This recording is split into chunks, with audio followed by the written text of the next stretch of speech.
My brother's birthday turned into humiliation. My family trapped me in front of everyone.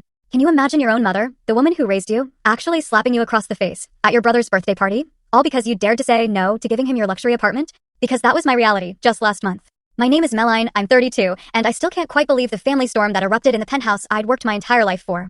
I should have known something was off the moment I stepped into my parents' house. That familiar mix of anticipation and judgment on everyone's faces, a look I've known since childhood. My brother, Marcus, now 35, has always been the golden child, despite his perpetual unemployment. And as I walked in, clutching his expensive birthday gift, that familiar dread, a cold knot, twisted in my gut.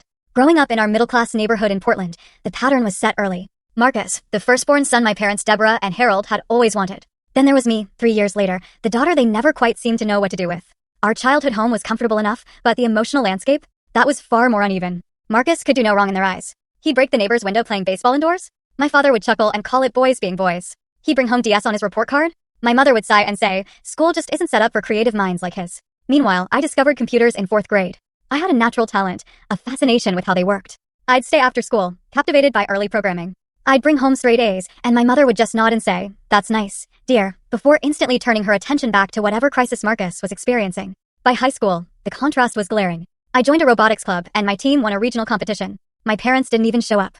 Marcus had a football game that day, though he spent most of it warming the bench. When I came home with the trophy, my father barely looked up from the TV.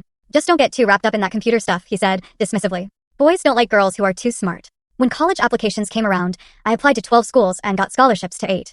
I chose State University for their amazing computer science program. My parents contributed absolutely nothing. College is expensive, Meline, my mother explained, and we need to save for Marcus's future. So I worked 3 jobs, morning shifts at a coffee shop, weekend retail, late nights doing data entry. Marcus, on the other hand, started at a private college, parents footing the entire bill. He dropped out after 1 semester, claiming the professors didn't understand his learning style. They nodded sympathetically and paid bottom left of screen, click, full story.